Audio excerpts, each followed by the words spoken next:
Hey everybody, it's Victor Pisano with Charge Up. There are certain pieces of content that we include in the Charge Up platform, but one that I feel is special is when I've got the privilege to talk with young leaders who aren't just talking about making a difference, but rather applying action to their efforts and giving absolutely everything they have to show their gratitude and being genuine, but most importantly, to make an impact.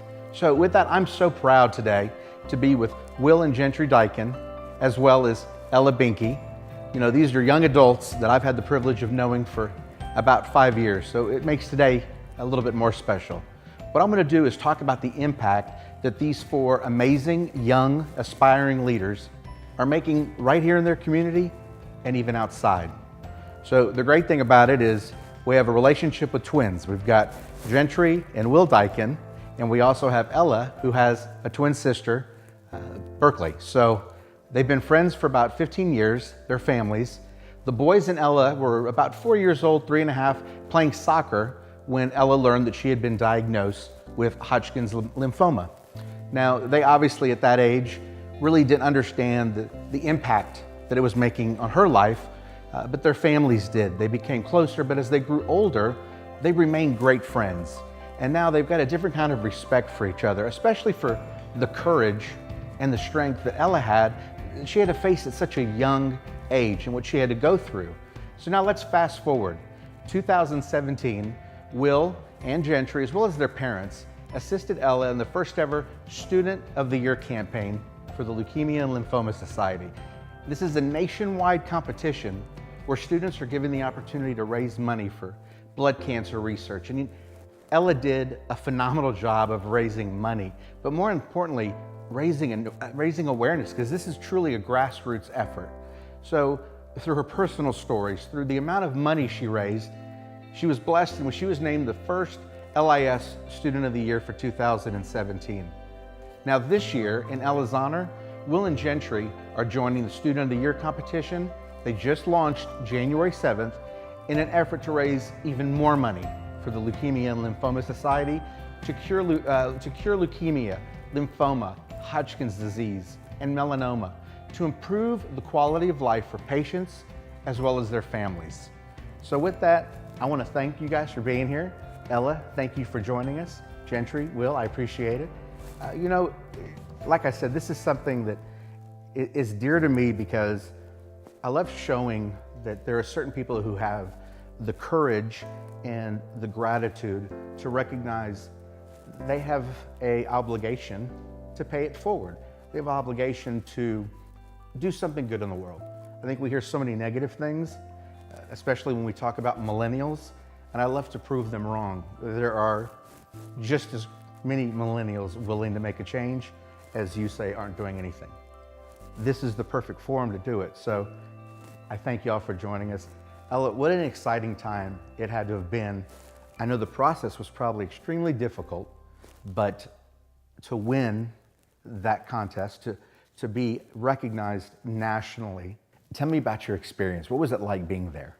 It was a really amazing thing to see all of my friends and people I grew up with or people that I've crossed paths with and come out and help me through my campaign and spread it through social media, and they spread it everywhere. Whenever you hear of breast cancer or other diseases, like the Susan B. Anthony Foundation, everybody raises so much money for that and puts in a lot of effort and buys things and all the pink stuff during high school football games, but nobody really knows what it's about.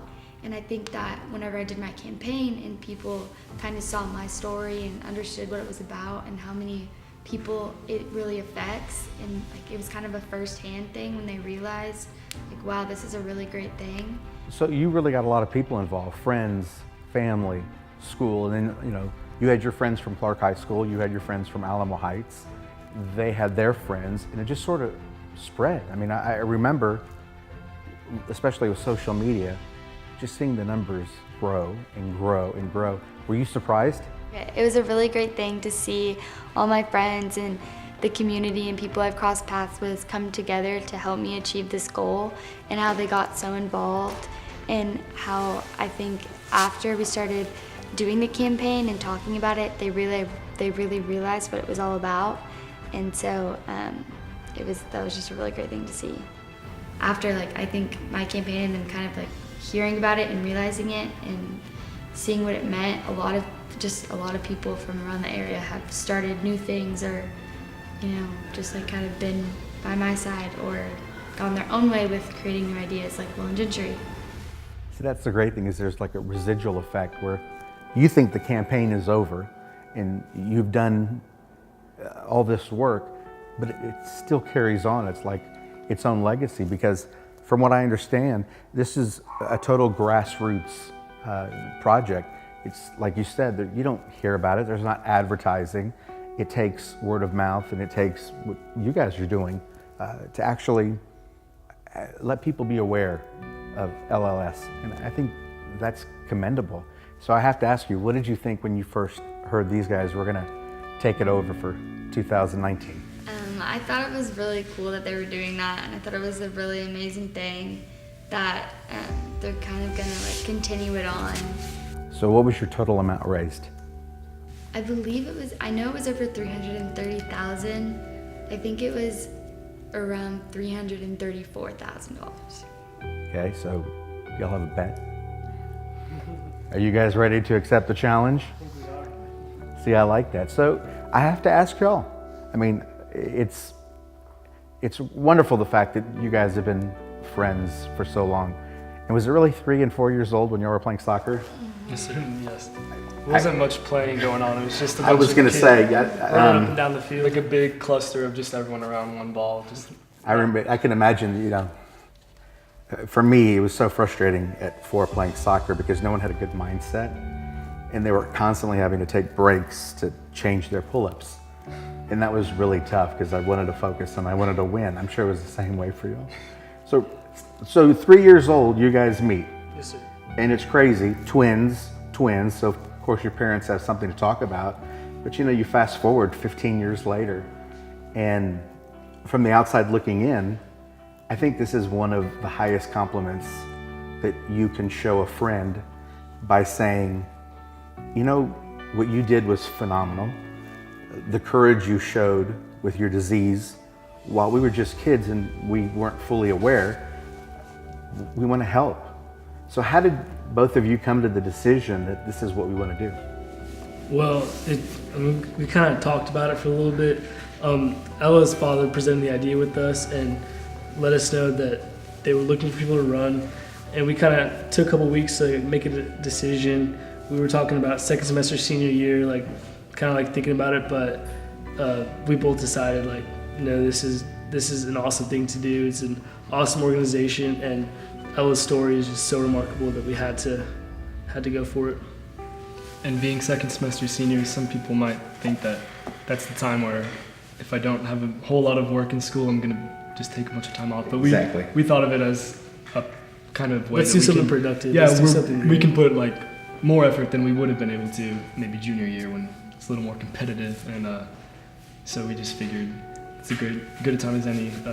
About to fly the coop and be able to. It's kind of one last. See, that's amazing because you're right. Everybody looks at it from a different perspective. You, in essence, are saying, let's take the challenge on. We have the time, where most people are like, we earned this time, and we're just kind of going to cruise through graduation. So when y'all made the decision, I'm sure your family was ecstatic. Yes, sir. Because they were just as involved in the campaign with Ella, with y'all. So they were aware of what's involved. They were aware of the time restraints. They were aware of what you had to commit. So you launched on January 7th. Yes, sir. Yes, sir. Tell me how it's been so far. It's been really good. A lot of people, this has been true with when we were on Ella's campaign, as well as when my dad was on one of his friends' campaign for Man of the Year last year. We were so surprised with people we have connections with that we know, but we maybe don't see them all the time, how willing and ready they are to come to our aid and spread the word to their friends. So it's really cool to see how people in our community and also people, not in the city, not in the state, all over the country are kind of coming to our side. And so that's a really cool thing. And also just raising awareness. Like you said, it's a grassroots effort. Not a whole lot of people know really what it is about. Everyone knows about, the pink ribbons and things like that during October, but it's really, really great thing. Is the calendar starting to fill up with activities, speaking engagements? You have the poker tournament this weekend. Yes, sir. So a lot of things are like really getting ready to get started. Yes, sir. Have y'all seen a great response from your senior friends at Clark? Oh, yes, sir, of course. We have a campaign team that's helping us raise money, and there are about 15 kids that are in our friend group that are just kind of rallying up, and each of them have raised like a couple $1,000s already. That's phenomenal. Remarkable. Yes, sir. Well, let me ask you, Ella, through the process of the campaign, what leadership lessons did you learn, or what became a result of the gratitude and just the outpouring of support? What did you really gain from it? Okay, so during my campaign, I was visiting a little girl who, she was sick. I actually went to the hospital to take some type of picture for the hospital for my campaign. And while I was there, I was like, okay, I want to go up to the 8th floor, the pediatric oncology floor, and just see if there's any kids who just want to talk. And so I asked one of the nurses, and all the kids felt sick except for this one girl wanted someone to talk to. And I went in there, and immediately she asked her mom to leave the room, and asked my mom to leave the room, and was just like, hey, I want to talk. And it's like, so what was it like after you had cancer? Was it weird? Were activities hard? And she was only 11, and so after that, I gave her my number, and she started texting me, and then I just started going all the time, and it kind of just changed the perspective on life for me, about how some things just don't matter as much as it seems to matter. It made me realize sometimes somebody who's not very nice to you, and you're like, okay, wow, they're not very nice, but then you never know what they're going through or what they've been through. That's an amazing perspective. Your answer shows so much maturity you truly became empathetic in the process, and it's going to benefit you for the rest of your life. And I can imagine, you go through this disease, and there's pain and sacrifice, and there's so many struggles that you have, and then you begin to live life again.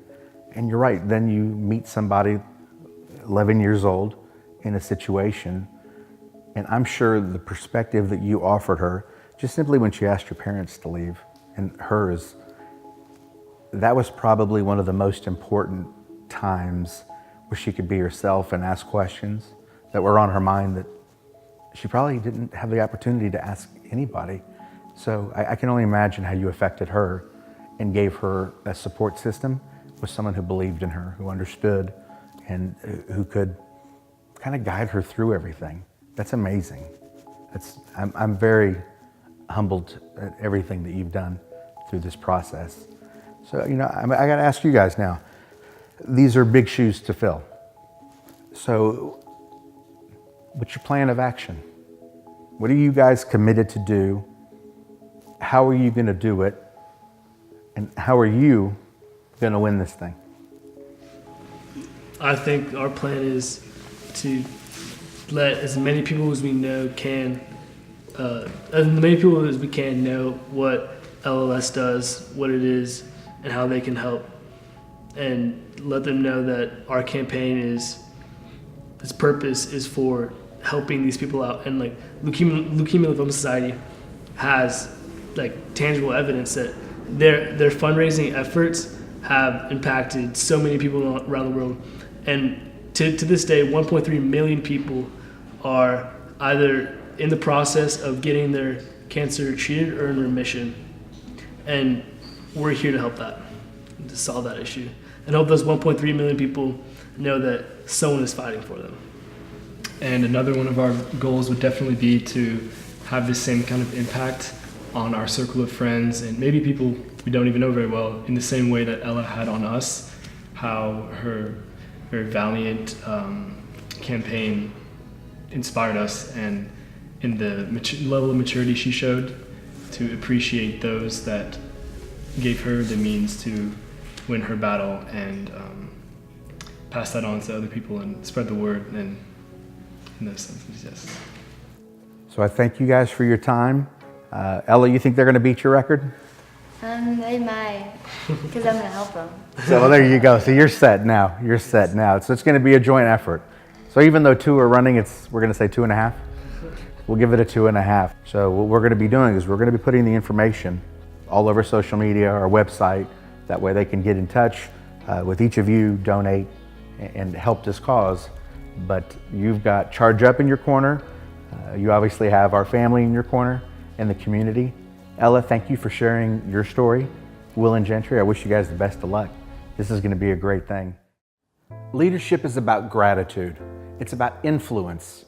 What inspires me is being around young adults who already have that desire to step out of their comfort zone and lead with authority. Without tenure, without title. They do it because it's a calling. And these 3 right here, they're proof that you never need to wait to discover the leader within. You can take action.